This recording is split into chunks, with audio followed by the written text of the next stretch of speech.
Lightbringer, the coach of one of the best teams in Deadlock, Buff Enjoyers, released a tier list of what he thought were the strongest and weakest heroes in Deadlock. So we gave 6 pro players the 6 weakest heroes, and then we gave 6 Eternus 6s, the highest rank you can reach in Deadlock, the 6 strongest ones. So, is it team comp or is it personal strength that determines whether you win a Deadlock match? Let's find out.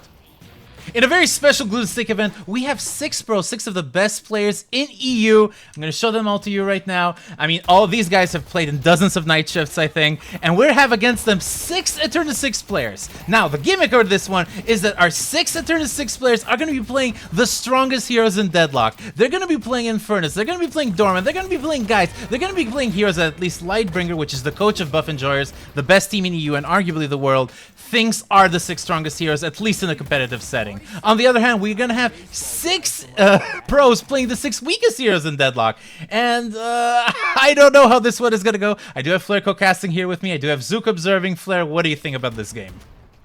I think that it's actually a really funny concept because while, yes, some of the characters might be better or worse than other ones, you don't typically see a lot of these characters on the same teams, especially like in pro play, right? You're not going to see a McGinnis and a Paige and a Kelvin on a team ever together. Yeah, I mean, like, we need to really talk about the teams, right? Like, the team on the left, so the Amber team, is a plausible competitive team. Like, if I saw that on Night Shift, I would not be surprised.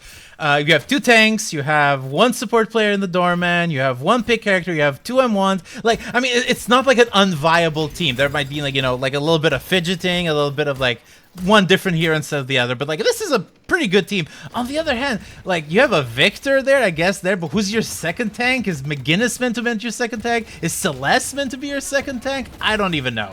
But yeah, 3 supports in one team is going to be a very big hurdle for this team of pros to pass, and I think that this is going to be one of the most interesting games in the channel's history because either team winning is going to show a lot about what Deadlock is. As many of you have heard, there's going to be a matchmaking update coming really soon, which is why I kind of rushed this game, because if it is the case that there are 6 pro players and they're able to beat 6 Eternus 6s, 6 very good Eternus 6s, some of them are like top 10, top 15 in the ladder, with the weakest heroes in the game, it shows how much skill really matters in this game, and maybe draft isn't as important as you would think. But if it is the case that the 6 weakest heroes lose, well, maybe draft is actually incredibly important this game. I don't know. I don't really know what to exactly think about this format, but I think regardless of the result, it's going to be fantastic to see what happens. Yeah, in the sense that when you look at the pro player team comp, right, they technically have a game plan, though. Of course, you know, we are talking about some of the worst characters in the game, but they do have a Victor and 3 supports. I'm not saying that that's an amazing game plan, but it is one that they can look forward to. Get that Victor very scaled, and he can't really die inside like a Kelvin dome with all the shielding, and, you know, if you get walled by McGinnis, the Victor, you can't run away from him. So, yeah. Like, what do you think? Do you think that maybe because, you know, the pro players, of course, they do have better communication, that's just a natural, right? They're playing in team environments more often. Do you think that a sort of protect the president kind of comp can work in Deadlock or in this game here, or do you think that just the raw power of these characters might be able to outclass them? Because, like you said, like these players aren't bad by any means, and their comp is not bad by any means either. I think, Flare, I do really legitimately think that that's a brilliant strategy. Just like make sure this Victor is the most fed hero in the entire game. I don't hate it. I mean, like, what other strategies are there? Like, get a Kelvin dome, play gun page. I mean, maybe protect the president is the best strategy in this position. Yeah, it's going to be very difficult for them for sure, because they do, you know, have to deal with a Billy who's just going to be able to sit in the Victor's face. Geist isn't going to be afraid of being up with that Victor for, you know, extended periods of time, and especially Mirage. Mirage having the Scarabs just lowering the damage of the Victor is going to be a big deal. That Mirage character, I can't stand. What are they thinking with him right now? And thankfully, because, you know, with draft coming, we'll be able to see which characters are going to be really disgusting, especially. I mean, are we using this game to air our balance grievances? Can I talk about McGinnis being the weakest hero of the game a little bit, please, Yoshi Buff? But no, I mean, Mirage is just a very, very strong character with a very straightforward plan. I mean, for me, for example, Pocket is a very strong character, but a lot of the strength of Pocket as a character comes by the skill that you have to use Pocket, right? Like being very good at dodging, being very good at positioning, being very good at like targeting the weakest player. With Mirage, not to say that Mirage doesn't have an incredible amount of skill, incredible amount of aim, right? The game plan is just so much simpler, and the limits of how much return you get on investment in terms of skill a lot simpler. But yeah, so far in the early game, we do have a little bit of a lead for Team Pro, and that makes a lot of sense to me. I think that a lot of characters, I mean, some of these characters are good laners, some of them are bad laners. Celeste, McGinnis are not great laners, but I mean, Kelvin can be a very good laner, Paige can be a very good laner. But yeah, right now in the early game, the thing that matters the most is how you control the heroes that you play. Like, that matters a lot. And later in the game, when stuff like mid-bosses happen, when rift fights happen, when these 6v6 happen, that's when you really see what being better at the role is exactly, right? Like, we know that Billy is a better tank than Victor, but the only way to really examine if Billy is a better tank than Victor is to give them a bunch of items and have them fight in a big team fight and see what happens. Yeah, I definitely agree. And like you said, yeah, a lot of the characters on the side of the pro players are actually kind of solid in the early game, right? Paige, always known for having really good lanes and being a great lane partner. Kelvin, just solid for healing, and they are trying, at least, to get some farm on the Victor. Unfortunately, he is tied with the Kelvin for being the poorest person on his team. Yeah. That's not really what you want to see, but he does have an egg. He does have Trophy Collector. They all have... do they all have Trophy Collector? I think most of them do. I mean, yeah. I wouldn't blame them. They're at 714 kills, and they need any soul that they can get. It's not going to be a problem for them to like manage the macro of the game. They're going to be on top of everything. The 15% NPC damage isn't going to matter a lot because, I mean, a lot of these characters are supports. They're not fantastic farmers. Some of them, of course, can farm. But yeah, I mean, they just want to get really, really strong in the later parts of the game and hopefully outscale this team of E6s. I mean, it's working so far. They are 4K up. One thing I always love to watch about these higher level players fighting, we did see that there, is that they all love punching each other. You ever notice this? I mean, it's like you know that meme with the bell curve, yeah. It's like always punch in lane, and like no in the middle, you can't punch in lane, you'll get parried, and then they'll get 2 punches on you, and then you'll die. And then there's like the pros and like you can always punch in lane. In 20 seconds, we're gonna have to see how these Eternus players actually gather for the bridge buffs. I think that we already seeing the Kelvin going into position 10 seconds before it misses the jump, unfortunate, but the McGinnis is already positioned. The control of the bridge buffs is firm, and that's gonna give them a huge advantage heading into that urn fight, into that rift fight. Of course. Yeah, the urn is now spawning. Looks like the Kelvin is positioning to be able to pick it up or assist his team using his ice path. As we move over, this is not something you want to be seeing right before an urn is spawning, especially on the other side of the map. Billy going down right there. Yeah. It does look like Paige is actually the one to have picked it up, and we're going to see the urn fight on the other side of the map very shortly. Yeah. And I mean, this Kelvin is being a little bit aggressive. He does have that dome, and the punches start. The parry is thrown, but it's not going to matter. The pocket is trying to avoid as much as possible. It is our very own strength. The only NA player in the entire lobby. Everyone else is EU of some sorts. And, I mean, this assault in the base is working. The Graves has already put a gravestone in. That's going to be a whole bunch of damage. A chase of this pocket is happening. But, I mean, look at that. Escape skills does not matter. The Kelvin's already in position. Sacrifices his life for it, though. Do you think like Team Pro is being a little bit too ambitious with that big assault on the Walker? Well, they definitely were able to draw all of the attention away, so the Paige was able to pick up the urn and with no issue, as we can see. And potentially it could like be a mid-walker as well, as we're seeing. The Celeste is doing a lot of damage to it. It's very low. Yeah, I mean, like, again, this is some wall breaker stuff going on here. The minions are being cleared, but I mean, that is a backdoorball walker, and we do see her returning from the Baroness. Is she going to be able to do anything here? Light break, and that is going to be enough. Ooh. Graves comes in with a big rescue, and that mid walker is the most important walker in the game. Losing that at minute 11 is going to matter a lot. Yeah, losing on the map control is definitely huge, but I think that like you were mentioning before, their decision to go fight on the Walker really aggressively definitely panned out for the pro players. They were able to get a urn, they were able to get a mid walker from it, and all things considered, they're in a very powerful position right here. It's going to be very valuable into the pro player team comp, of course, right? Most of these characters have some form of healing. Most of them are not going to be very happy having that constant debuff ticking. But at the same time, there's 3 supports. So we could see 3 defined barriers if they really are that upset about it. Very big swap here happening from the Geist, and this Celeste is in a very, very bad position here, being chased. There is a Mice of Siphon on her, but is that going to be enough? Yes, it is. That's a very, very big pick as this Rift is about to spawn, and there's 4 players from Team E6 already in position here, and we're about to test all of our theories about how game balancing works in this very scenario. And yeah, Graves is already in position. She does not have that ult, or rather has placed it somewhere else. And McGinnis is trying to protect her base. I don't know that Team Pro can contest this first Rift. Yeah, I mean, being at 99% of the Rift already does not bode well, but inside the Kelvin Dome, the Billy is going to get melted inside there. Victor is still doing the Victor things that you can do on the Rift, clearing out the Mirage as well. Victor finally goes down without the ultimate, but it does look like the Rift is secured by the pro players. I am so surprised how they turned that around. I mean, it really shows the quality of these players. It looked like a very, very bad situation to hop on, and boof, they just get it. And I mean, with those Rift minions, they're going to be able to do a little bit of pressure here on this Walker on lane number 1.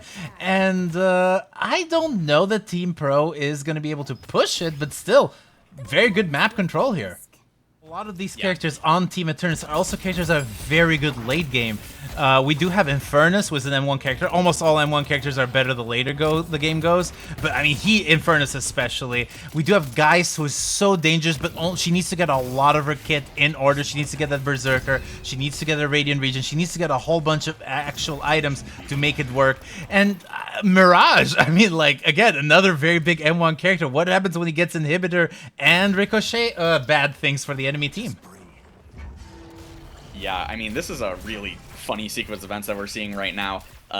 Unfortunately, for the side of the Eternus players, the side of the Eternus players, they're unable to get any of the kills that were very closely as you were talking, and it looks like the pro players are actually in position to either contest the urn or fight for it when they are, back out on the map.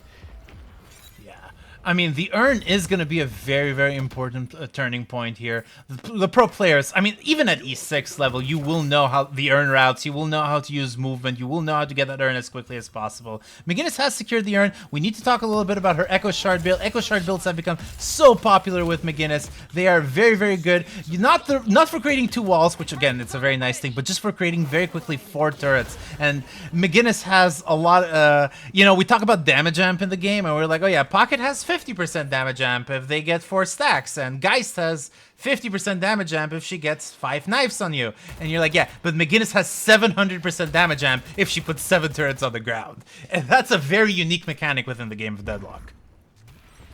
Yeah, I think that like you're saying, the turret build using the Echo Shard to get it is definitely it's definitely annoying. Actually, that's what I think about it, to be honest with you. As you can see, right? Sorry. Strength also feels how annoying that build is, right as I mentioned it. I mean, like, the big thing, though, if you're going to go for this sort of build where you're sacrificing your green buff or you're going for an Echo Shard, you have to really trust your team to know that they're going to do the right thing. And that is a difficult thing to do as a McGinnis main. Trust me on this one.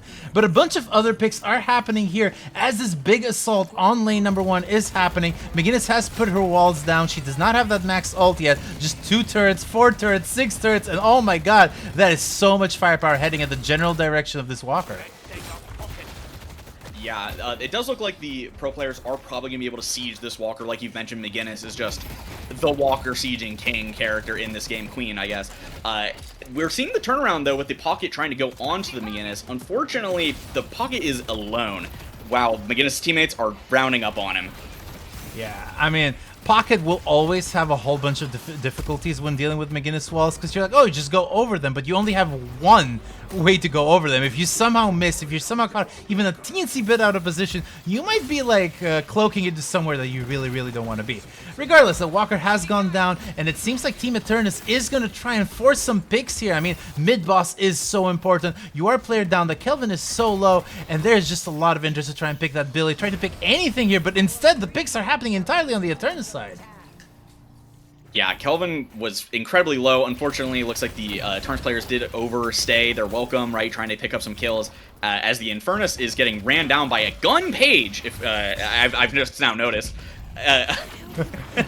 We were joking about it earlier. We were joking. We were like, oh yeah, what are they going to do? Gun page? Yep, they're going to do gun page. They do need an M1 hero, and gun page is, you know, very good at damage, just not very good at, you know, shooting you. Yeah, the damage is definitely something they need. It looks, unfortunately, like the Victor is going to go down, walled off, or, sorry, even though the McGinnis wall did come in. While this is happening, no objectives are up currently, aside from, you know, the walkers, but the pressure being applied with all these constant kills, right? Every pick that you get in a game like this just gets you closer and closer to a random stray pick that gives you the mid-boss. It is, of course, and we talk about the supports. I mean, some of these supports are some of the best mid-boss securities in the game. A Page ult, a McGinnis putting a whole bunch of turrets, a Kelvin with a dome. All of those are just so good at securing mid-boss.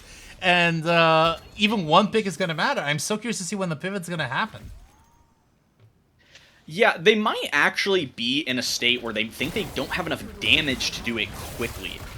If we look at the souls on the team, the Victor has 19,000. The Graves has 18,000. They're tied with, or less than, the McGinnis, and tied with the Kelvin. So they're not quite rich on these characters they need to be dealing damage. But at the same time, surely the gun page is going to be dealing all the damage to the mid-boss. I mean, yeah, like, again, gun page can do a lot of damage. There's a reason we don't often see her, just because support page is a lot better. But I mean, it's a viable here in the hands of a pro player who's 20k up on you. And we do see the value of those early trophy collectors that we were discussing. The Eternuses were capable of getting a whole bunch of picks here. The Rift has opened again. It's going to be a comeback Rift for Team Amber, and I'm sure that they're going to be very interested in doing something here. Instead, they are fighting this Kelvin for their lives. The Billy is dead. That Doorman is going to try and escape there, but the McGinnis walls are ensuring that he gets a lot of damage. And I don't know, the Rift is priority, but I think there's a whole bunch of Rift minions. And they have gone for Team Amber, getting both the souls and the ability to pressure that Walker. That's going to be a very important part of their comeback. Yes, we can actually see on the minimap also that they have moved towards the mid-boss, the Victor and the Page. They're in, I believe they're inside the pit. Yes, it is almost dead, and it doesn't look like there's going to be much of a reaction from the Eternus players. You know who else is almost dead? That Victor. I mean, is the game plan to just have the Victor burst ult immediately in the pit? Maybe, but like, what happens if one person looks at you before that? It seems like Team Amber isn't even going to contest that. I don't know. Wait, Doorman is coming in. Big door's coming in. The walls are there, but the massive door comes in. What is secured? What? Oh my god, so many parries there. And the other two are secured by Team Pro. Yes, getting one rejuve is definitely nice for the Eternus players, but, I mean, the cleanup is here. 3 players are dead. Mirage is getting chased down by a Celeste. We're seeing the Graves chase down the Billy. It does not look like they're going to be getting any returns on the map for this push, so it is a little unfortunate for the side of the Eternus players, but realistically, 120,000 souls, every character only having, 20,000 souls, is not even remotely close to the strongest point in the game for the Eternus players. They still have so much time to at least attempt this comeback. Yeah, I mean, like, to me, the biggest thing is that these shrines are dying. One of the big problems, of course, with having a whole bunch of support characters is what happens if you need to clear a whole bunch of minions really quickly. The Kelvin is struggling. The shrines are going down. The comeback minions are too strong. Oh my god, are they gonna get it here? Oh my god, they might. No. That is so sad. Can you imagine losing the game like that? You just lose all of the macro. I hadn't even realized that it had been taken because of the minions. That's such an of course the pro players probably didn't even notice either until it was too late, right? The shrine's very low. If I were an Eternus player right now, I'd be gunning to get that shrine that is so low health. Getting that advantage is gonna be so huge. Yeah, a couple characters can definitely burst if they make it all the way there. Team Eternus might not be interested though. Yeah, Mirage DP is trying to kill it. They're calling it. Kelvin is advising them, and the pocket is there. The pocket is there. Go pocket. Go pocket. Go pocket. Go pocket. Go pocket. You need to amp it, dude. You need to amp it. Okay, yes. Good stuff. Good stuff. And that's going to be really good for the macro of these E6s. I mean, they just need to play the game a little bit more quietly now, and they might be able to do some very big things on the map. Yeah, if I'm the Eternus 6 team right now, I'm trying to hunker down, farm, at least get the soul lead a little closer than 20,000 souls before I want to look for anything else. You know, of course, we're going to see I believe a rift soon, or at the 24-minute mark, or is it the urn now? I'm so lost on the new timers. 24 is rift, 24 is rift, 20 is urn, 25 is urn. A rift soon here, and that, I mean, that rift is pretty significant. We saw one rift for the Eternus players able to get so far in the enemy base because they just couldn't contest it.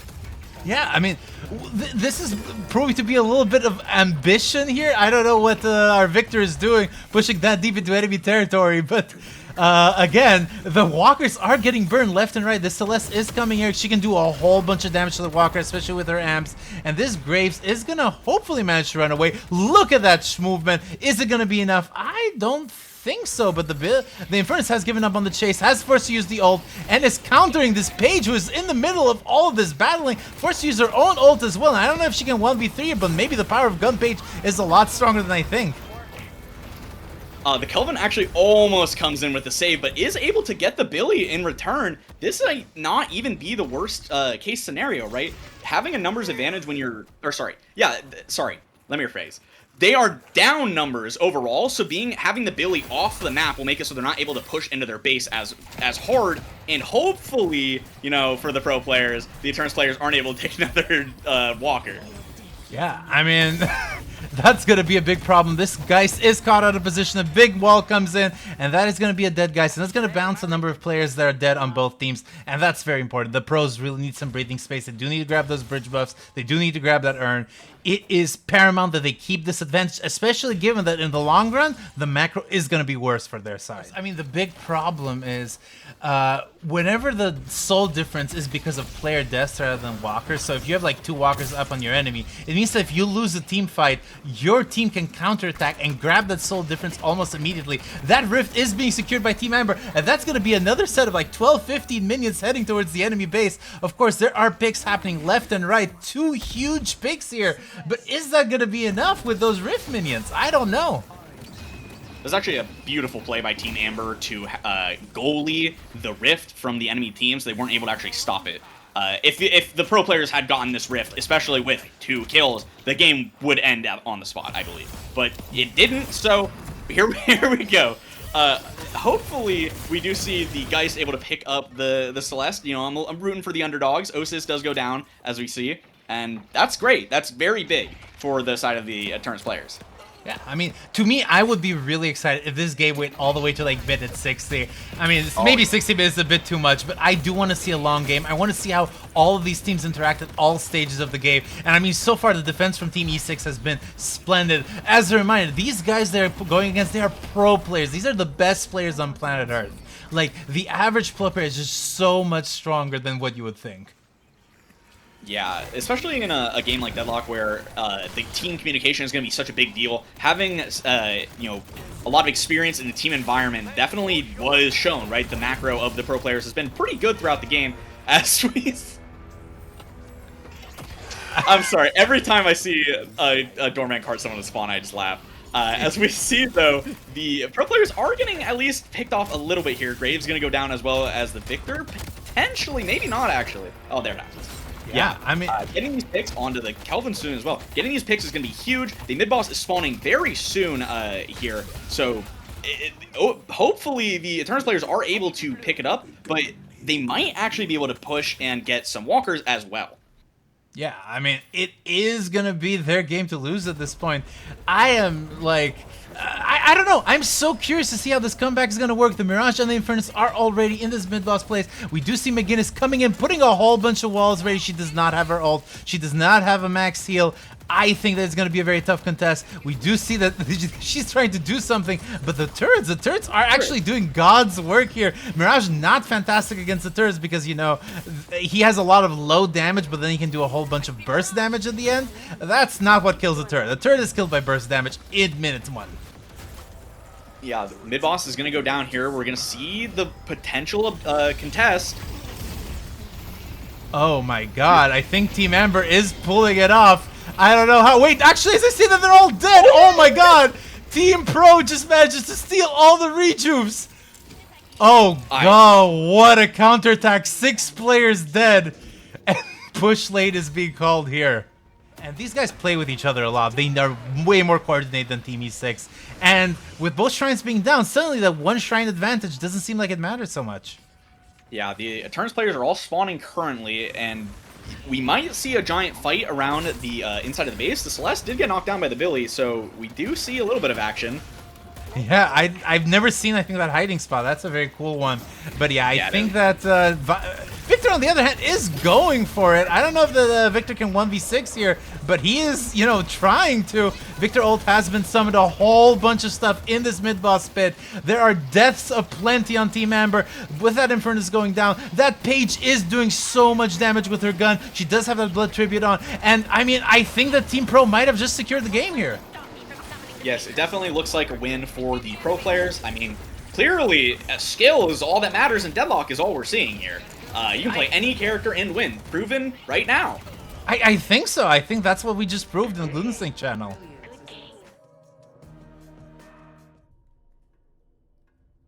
Don't forget to like and subscribe. If you like seeing pro gameplay, check out this other one where we put 3 pro players against 2 players of each rank. Leave a comment below about what kind of game you would like to see next. Thank you so much to our Patreons and have a good day, folks.